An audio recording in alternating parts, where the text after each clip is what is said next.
சற்று முன் கிடைக்கப்பெற்ற மிக மிக முக்கியமான செய்தி ஒன்று வெளியாகி உள்ளது. கோபாலபுரத்தில் குவிந்த திமுகவின் தொண்டர்கள், ஸ்டாலின் கதை முடிந்ததா? இதை பற்றி தான் இந்த வீடியோவில் முழுமையாக தெளிவாக நாம் பார்க்க போகிறோம். தேர்தல் ஆணைய அதிகாரிகளிடம் தற்பொழுது நேரடியாக திமுகவினர்கள் தற்பொழுது மிகப்பெரிய அளவிலான குற்றச்சாட்டுகளை முன்வைத்துள்ளனர். தேர்தல் ஆணையம் பாஜகவிற்கு சாதகமாக செயல்படுவதன் காரணமாக தென் தமிழகம் முழுவதும் தற்பொழுது திமுகவின் நிர்வாகிகள் விமர்சனம் செய்தும் தேர்தல் ஆணையத்திற்கு எதிராக போராட்டங்களையும் நடத்தி வருகிறது. தற்பொழுது பாஜகவின் தூண்டுதலின் பெயரில் தமிழகத்தில் அமலாக்கத்துறை அதிகாரிகள் கோபாலபுரத்திலேயே அமலாக்கத்துறை அதிகாரிகளது சோதனை ரைடு செய்ய ஏற்பாடு செய்யப்பட்டிருப்பதாகவும் இதை கேட்டவுடன் தான் தற்பொழுது கோபாலபுரத்தில் திமுகவின் தொண்டர்கள் சூழ்ந்து கொண்டுள்ளனர். எங்களது தலைவர் வீட்டில் அமலாக்கத்துறை அதிகாரிகள் சோதனைகளை செய்துவிட முடியுமா? எங்களது தலைவர் யார் என்று உங்களுக்கு தெரியுமா என்று திமுகவின் நிர்வாகிகள் கூறி வருகிறார்கள். ஆனால் அமலாக்கத்துறை அதிகாரிகள் ஆவணங்களை வைத்துதான் சோதனைகள் நடத்துவார்கள் என்றும் தற்பொழுது கூறப்பட்டு வருகிறது.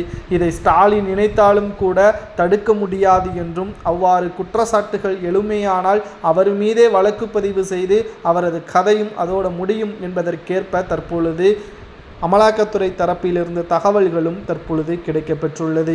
எதற்காகவென்றால் திமுகவை பொறுத்தளவிற்கு தமிழகத்தில் கடந்த 4 ஆண்டுகளாக பல்வேறு பிரச்சனைகளை தொடர்ச்சியாக பாஜகவிற்கு எதிராக செய்து வருகிறது.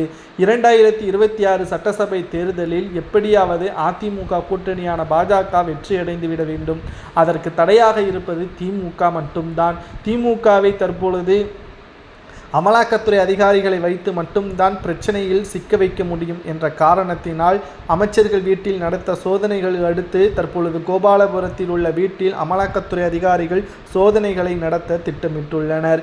இந்த சோதனைகளை நடத்தும் பட்சத்தில் நிச்சயமாக மிகப்பெரிய அளவில் மாற்றங்கள் ஏற்படும். அதை நடத்தாமல் இருப்பதற்குத்தான் கோபாலபுரத்தில் திமுகவின் தொண்டர்கள் குவிந்துள்ளனர். அது மட்டுமல்ல, திராவிட முன்னேற்றக் கழகத்தின் தலைவரும் தமிழக முதல்வருமான ஸ்டாலின் அவர்களுக்கும் இது அமலாக்கத்துறை அதிகாரிகள் சோதனைகள் நடத்தினால் அது மிகப்பெரிய ஒரு அதிர்ச்சியும் சிக்கலையும் அவருக்கு ஏற்படுத்தும் என்ற காரணத்தினால்தான் அமலாக்கத்துறை அதிகாரிகள் சோதனைகள் நடத்துவதற்கு முன்பாகவே தற்பொழுது கோபாலபுரத்தில் உள்ள வீட்டில் தொண்டர்கள் குவிந்துள்ளதாகவும் தற்பொழுது தகவல்கள் கிடைக்கப்பெற்றுள்ளது.